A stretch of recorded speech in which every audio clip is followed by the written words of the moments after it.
Abacuque capítulo 3. Abacuque capítulo 3. Cadê o Luciano do som? Levanta a mão, filho, cadê você? Continua falhando aqui, viu? Não, acho que deve ser aquela, porque agora todo vai e vem, vai e vem.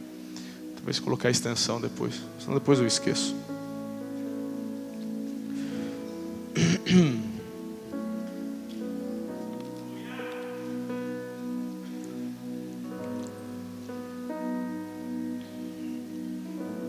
Quem dos rapazes que estão aqui que foram no face a face? Cadê? Paulinha. E aí, filhão? Voltou igual, filho? Ah, bom. Jamais, vocês ouviram, hein? Foi isso que ele falou? Jamais? Foi? Forte, hein, filho? Vai pra cima, filhão. Deus tem plano. Glória a Jesus. Abacuque capítulo 3. Eu dei uma enrolada porque eu sei que até achar o Abacuque, né? Então, até você achar o Abacuque aí, eu tô dando uma enrolada aqui pra você não passar tanta vergonha. Aí você fica fingindo, né? Você fica fingindo e tal. Mas já achou, né? Quem já achou, fala amém. Ó, tem povo crente aqui, rapaz. Tô pensando o quê? Abacuque 3, versículo 2.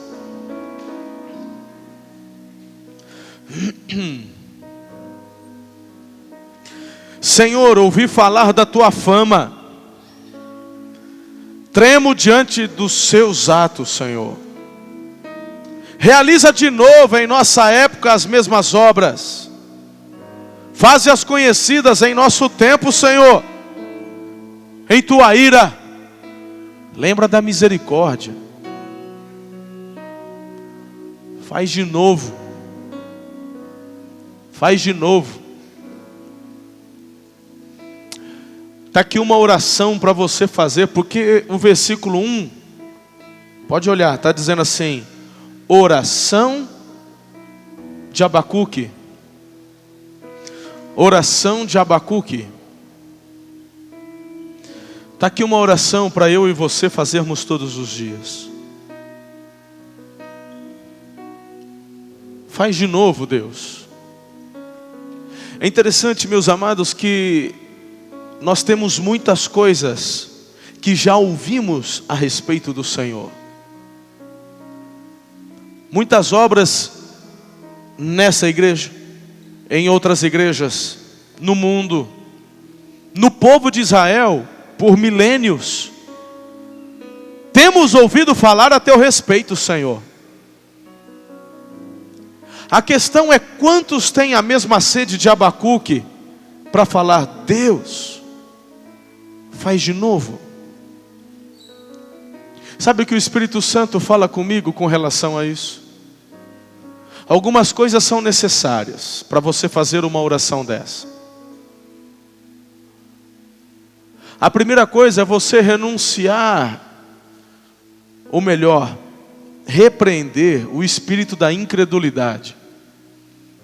Abacuque sabia bem o que ele estava pedindo para o Senhor. Só faz uma oração dessa quem de fato crê no poder do Senhor. Um Deus que faz maravilhas, um Deus que opera. Eu me lembro muito bem, queridos, lá em 2008, depois que eu tive aquela experiência onde eu falei: eu vou viver um avivamento. Eu estava sentado, antes de algum culto, eu estava sentado em uma das cadeiras do templo e devia ser, eu não me recordo bem, mas devia ser antes de algum culto. E eu estava ali folheando a Bíblia, não estava procurando nada, mas abri a Bíblia e folheando antes de começar uma assembleia ou alguma coisa. E, queridos, eu li aquele versículo que diz: errais não conhecendo as Escrituras. E quando os meus olhos bateram em cima desse texto, eu falei: puxa, bacana, esse texto é muito joia.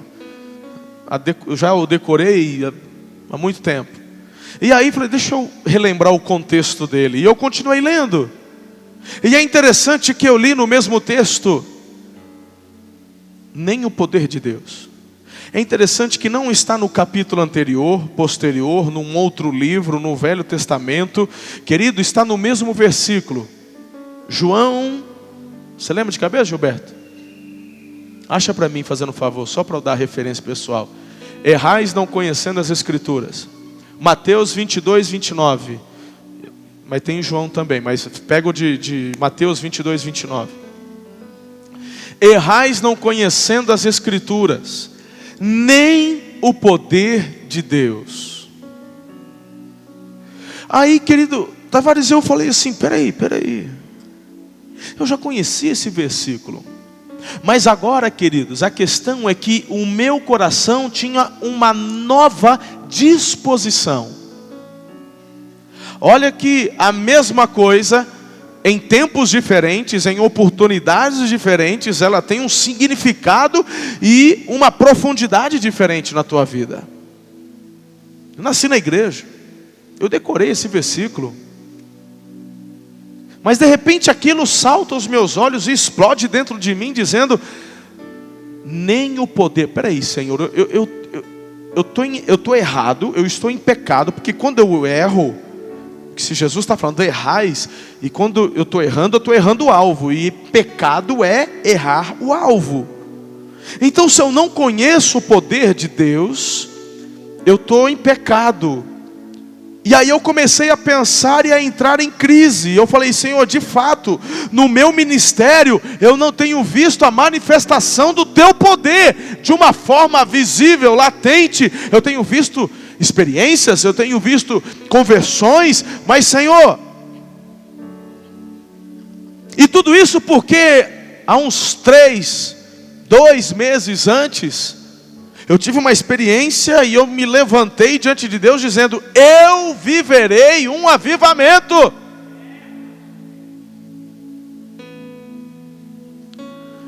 O Abacuque fala: eu tenho ouvido falar dos teus feitos. Eu tenho ouvido, há histórias, há rumores. Senhor, eu estou mergulhando, eu estou experimentando um nível mais próximo. E eu estou conhecendo um pouco mais o teu caráter. E eu estou começando a entender o propósito de todas as coisas, para a minha vida e para o teu povo. Diante disso, em nossa época, faz de novo.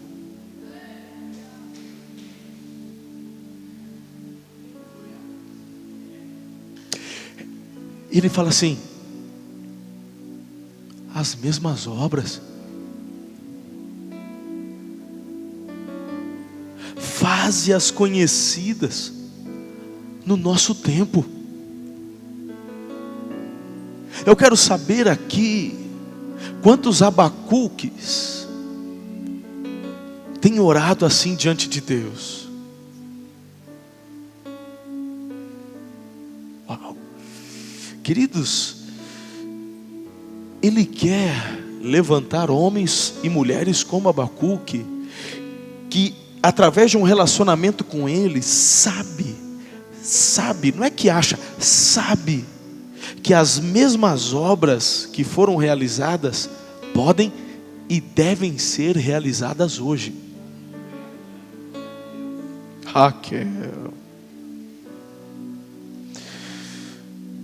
eu entrei em crise quando eu li o texto onde Jesus fala que vocês não estão conhecendo o poder de Deus. E eu falei: Senhor, me ensina. Tem misericórdia, Senhor. É interessante que Ele tem me ensinado. E eu, meu irmão, nesses últimos anos, o que eu já experimentei, querido, não chega nem perto de tudo que eu vivenciei desde que nasci na igreja. Mas não foi do dia para a noite. Começou com a disposição do coração em conhecer mais a Deus, submeter-se mais a Deus. E Deus foi levantando pessoas para ensinar, para me moldar, para me exortar, me disciplinar. E eu ainda continuo nessa escola.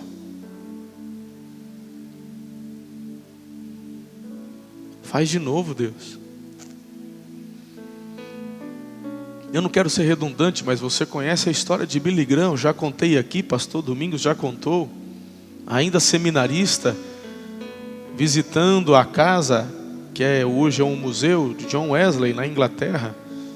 E visitando o quarto de John Wesley, todo mundo foi para o ônibus, foram procurar o Billy Graham, ele estava ajoelhado lá no quarto de John Wesley, onde no tapete tinha a marca dos joelhos, onde ele orava todos os dias. E ali Billy Graham chorava e clamava: Deus, faz de novo. Deus fez através de Billy Graham. Billy Graham ainda está vivo, já quase centenário. O filho dele continua, tem feito obras lindas. Eu o acompanho pelo Instagram e eu tenho visto que o filho dele tem feito uma obra tão bonita também, tem dado continuidade. E perguntaram para o Billy Graham assim: se você fosse voltar atrás, o que você faria diferente? E ele disse: eu oraria mais. Estou te dando a chave daquele que conseguiu viver o pedido da própria oração, quando clamou ao Senhor: faz de novo um avivamento. O Senhor fez um avivamento através da vida de John Wesley. Deus, na minha vida, faz de novo. É a oração de Abacuque. Eu vejo que essa oração glorifica a Deus, honra a Deus. A primeira vez que eu ouvi essa história, eu ainda era pastor de jovens em Tupã. Eu devia ter, na época, 25, 26 anos de idade do pastor Lucas, talvez. E eu li pela internet, o texto estava escrito. Mas eu me recordo, queridos, que naquele dia, depois que eu li, eu me ajoelhei e chorei e falei: faz de novo. Deus está fazendo. Talvez eu e você possamos dizer assim: demorou um pouco, pastor. E eu digo: não, acontece no tempo de Deus, é no tempo dele. Eu poderia passar a noite falando do ministério de Abacuque, para qual propósito Deus o levantou, mas eu quero destacar apenas isso aqui na vida dele hoje. Um homem que, através do relacionamento dele com Deus, da profundidade do relacionamento com Deus, de conhecer o caráter de Deus, ele sabia que esse Deus que ele servia podia realizar as mesmas obras no tempo dele. E eu vejo, amados, que este é um dos sentimentos que o amado Espírito Santo tem colocado no meu e no seu coração. Por isso que eu peço para você agora abrir lá no Evangelho de João, capítulo 16. Como é que nós podemos ver estas mesmas obras hoje? Jesus, ele mostra o caminho. Ele é o caminho e ele mostra o caminho de como realizar a obra dele aqui. Ele é o caminho que nos leva aos céus. E a obra que fazemos, não fazemos em nossa força ou do nosso jeito, mas é do jeito do Senhor. Você pode dizer amém? João capítulo 16, versículo 5. Diz assim: agora que vou para aquele que me enviou, nenhum de vocês me pergunta: para onde vais? Porque falei essas coisas. O coração de vocês encheu-se de tristeza. Mas eu lhes afirmo que é para o bem de vocês que eu vou. Se eu não for, o conselheiro não virá para vocês, mas se eu for, eu o enviarei. Quando ele vier, convencerá o mundo do pecado, da justiça e do juízo. Do pecado, porque os homens não creem em mim. Da justiça, porque vou para o Pai, e vocês não me verão mais. E do juízo, porque o príncipe deste mundo já está condenado. Tenho ainda muito que lhes dizer, mas vocês não podem suportar agora. Mas quando o Espírito da verdade vier, ele os guiará a toda a verdade. Não falará de si mesmo, falará apenas o que ouvir, e lhes anunciará o que está por vir. ele me glorificará, porque receberá do que é meu e o tornará conhecido a vocês. Aleluia! Sabe o que eu enxergo aqui, Eliezer? O que eu enxergo aqui é Jesus revelando aquele texto quando diz que aos seus íntimos o Pai revela os seus segredos. É interessante que o Espírito Santo ele tem algumas obras extraordinárias, e algumas delas você já conhece, porque se você está aqui como justificado por Jesus, salvo por Jesus, você já experimentou a primeira obra do Espírito Santo, e a primeira obra que ele tem para você é esta: convencer você da justiça e do juízo. É Ele quem convence o ser humano acerca de Jesus. O texto mesmo fala que as pessoas não podem vir a Jesus, elas não querem Jesus, e é obra do Espírito Santo convencer as pessoas da justiça e do juízo. Ele vai trabalhando lá no fundo do coração, e não adianta resistir. Quando ele começa a falar, quando ele começa, querido, a agir, as pessoas vão enxergando aquilo que não enxergavam antes. Talvez, se eu desse oportunidade, passaríamos a noite aqui de tantas experiências de conversões que temos. Estou olhando o Vidô ali, já anotando, e eu me lembro quando eu com a Amali que chegou primeiro aqui na igreja, e ela ainda era uma pré-adolescente ou adolescente na época, e ela falava: pastor, ora pela minha mãe, ora pelo meu pai. Falou: nós vamos orar, filha. Aí eu olhava para o Vidô, aquela cara de tenente bravo, né? Aí eu falei: rapaz, esse homem aí eu tentava cumprimentar ele. Ele sempre levava a Amali na igreja, no Tadel, nos cultos. Aí ele buscava, e eu, aquela cara de bravo: rapaz, esse homem é duro. E a Amali: pastor, vamos orar. Vamos, filha, vamos orar junto. E terminava o Tadel, ela sentava comigo, a gente orava pela conversão do Vidô. Aí eu falei: esse vai ser difícil. Dentro de mim, né, ficava: meu Deus do céu, esse daí. E meu irmão, mas vamos orar, e vamos orar. Aí foi aniversário de 15 anos da Amali. Aí eu fui lá na casa deles, estive junto, e aquele tempo gostoso, mas mesmo assim o Vidô não dava muita abertura não. Ele era na dele. É ou não é, Vidô? Porque ele tinha a convicção dele, ele tinha a religião dele, a verdade que para ele era absoluta. Mas nós não podemos nos esquecer, queridos, muitas vezes achamos que vamos conseguir obter vitória no campo da conversão através da sua sabedoria teológica, do quanto você conhece. Não é, meu irmão. A gente ganha as almas para Jesus com os joelhos no chão.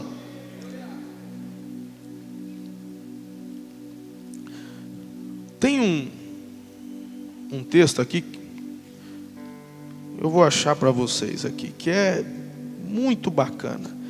Zacarias capítulo 4, versículo 6, está escrito assim: esta é a palavra do Senhor para Zorobabel, não por força, nem por violência, mas pelo meu espírito, diz o Senhor dos exércitos.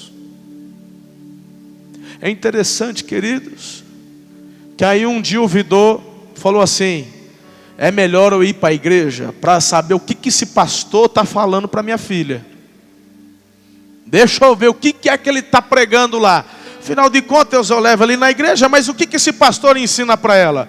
Coisa de pai que se preocupa.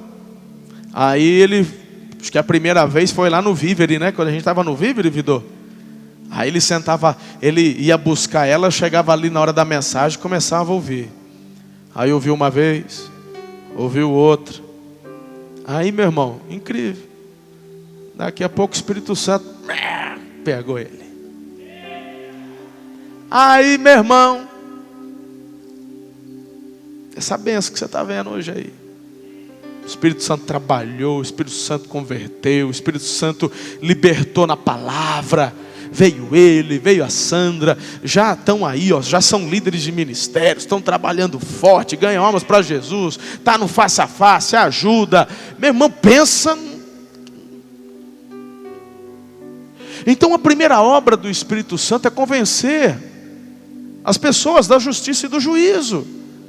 Agora, meu irmão, quanto você está envolvido no clamor, na atitude 333, para que o teu vizinho, teu parente, teu pai, tua mãe, teu irmão, teu esposo, teu sobrinho, teu filho, teu neto, se converta. O quanto você tem orado, jejuado, levantado às madrugadas, chorado por vidas, dizendo: Espírito Santo, convence, abre a visão, mostra. Porque, meu irmão, Ele faz.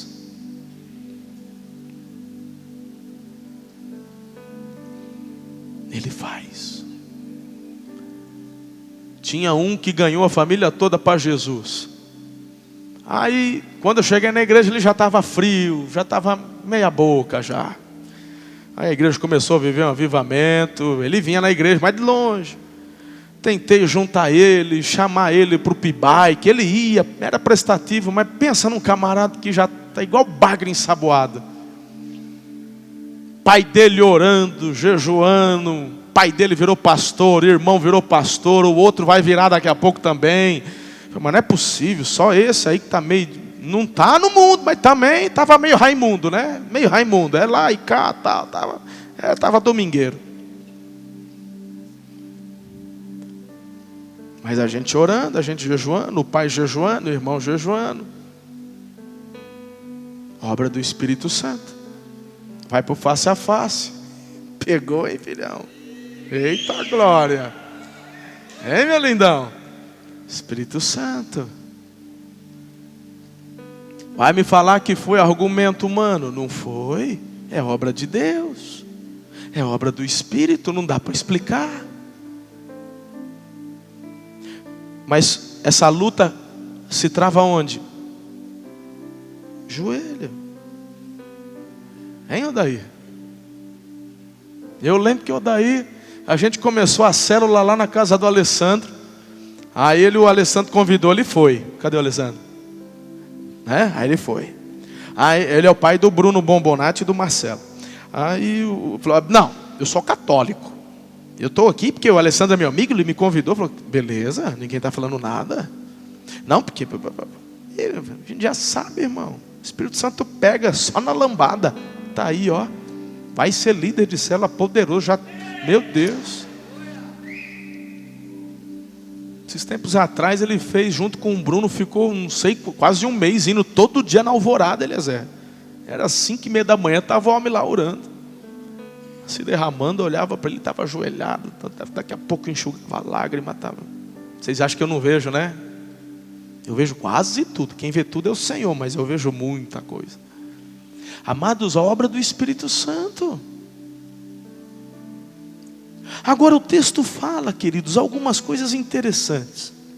Quando ele vier, ele te convence do pecado, porque aqueles que não creem, tal. Olha só o versículo 10 da justiça. Olha o versículo 11 do juízo, né? Agora, o versículo 12.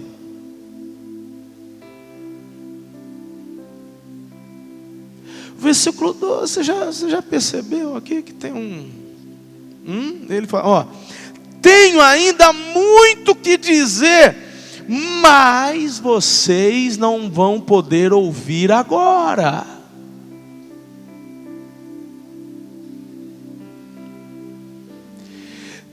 Tem coisas que vocês não suportariam, mas a obra vai continuar, e vocês ouvirão, vocês receberão do Espírito Santo que eu vou enviar. Ele não vai testificar dele mesmo, ele vai testificar de mim. Olha o que o texto está dizendo, eu vou repetir para vocês: tenho ainda muito que lhes dizer, mas vocês não podem suportar agora.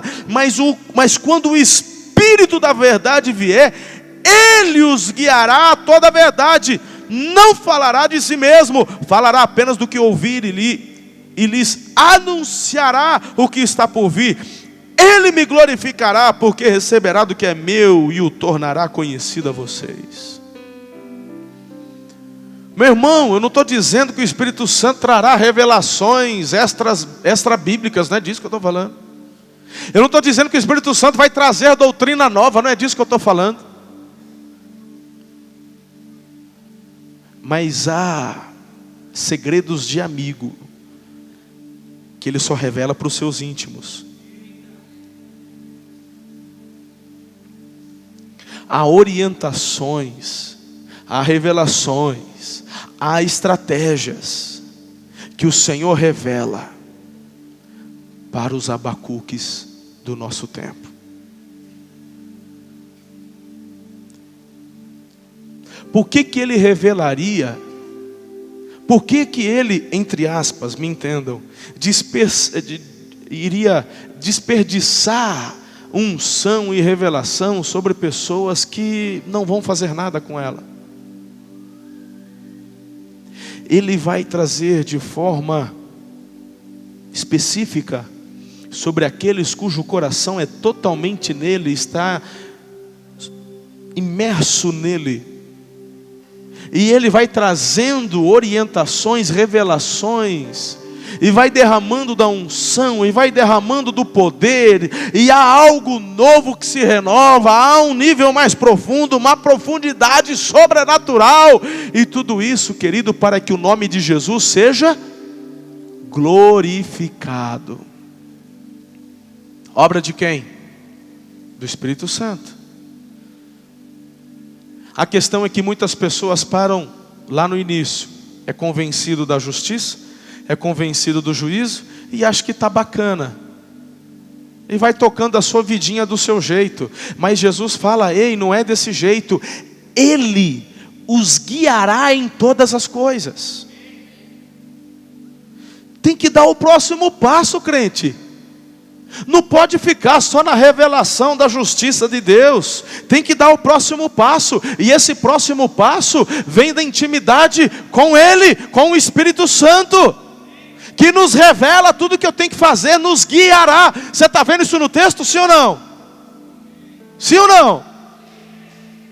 E queridos, quanto mais eu me aprofundo, há revelações sobrenaturais para que aconteça nos tempos de hoje os feitos que o Senhor fez no passado. Quantos Abacuques temos hoje aqui? Quantos estão dispostos a clamar: faz de novo, Senhor? No nosso tempo, as tuas obras conhecidas no passado, realiza de novo, Deus. Realiza de novo. Se você voltar para Abacuque,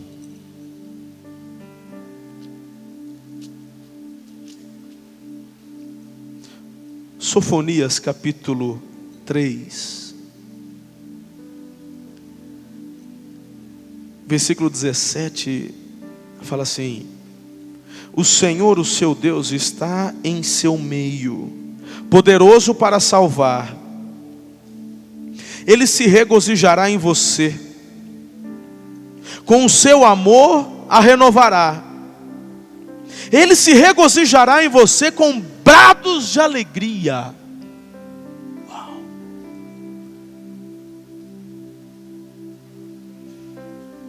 Meu irmão, você consegue imaginar isso? Hein, Gibão? Isso é desejo do papai. E Ele deseja celebrar, Ele deseja se regozijar em você. Mas a pergunta que eu faço é se de fato a tua vida produz esse regozijo no Senhor. E o regozijo do Senhor, querido, é igual aquele pai fã do filho, torcedor chato. Sabe aquele filho que vai jogar? E aí ele vai e o pai vai lá assistir, né?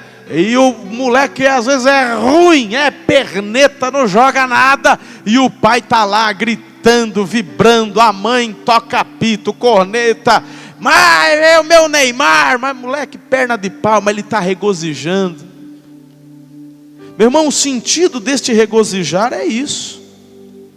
É interessante que para isso acontecer, olha só a instrução do Senhor a Sofonias. O Senhor, o seu Deus, está em seu meio.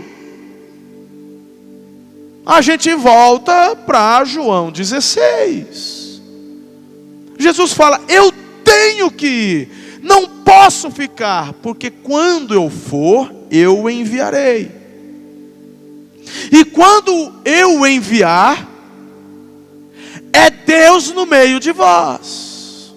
O Espírito Santo em nós, em mim, em você, na igreja, é Deus no meio da igreja. E quando você se aprofunda nele, quando você mergulha nele, meu irmão, é dessa forma que a gente trilha o caminho onde o Senhor se regozija em nossas vidas.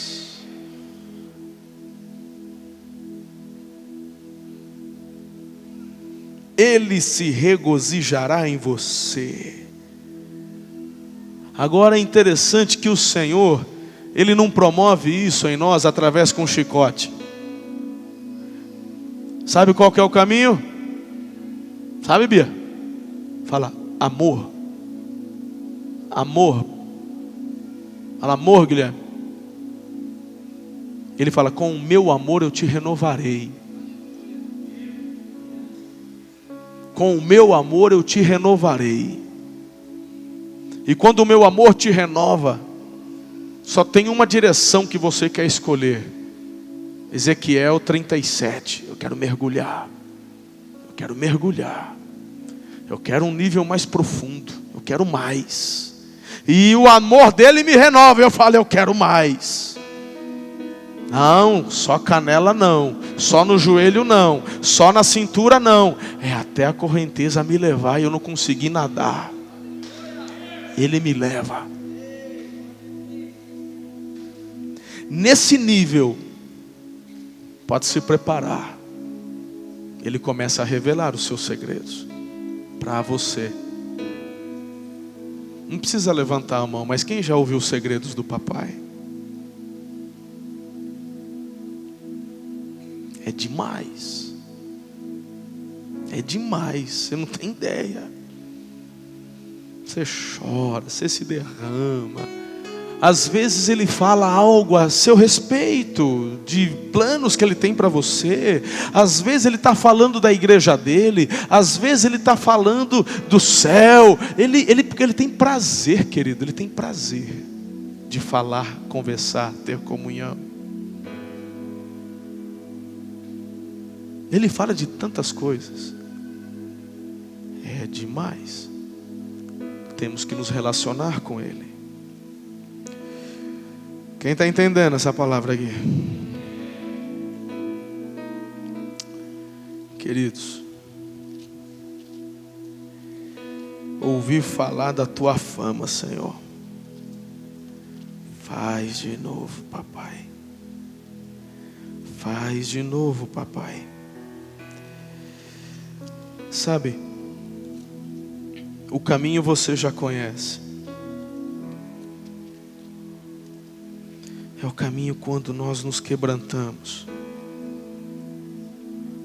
É o caminho quando nós, queridos, jejuamos. Se você então, como diz Jesus aqui em João 16, se você quer ouvir, então, coloque em prática o que você tem aprendido. Ore mais. Um pouco mais. Mais. E você vai perceber que você, até chegar aquele momento quando vamos para a presença dele, não vamos conseguir alcançar o tempo desejado.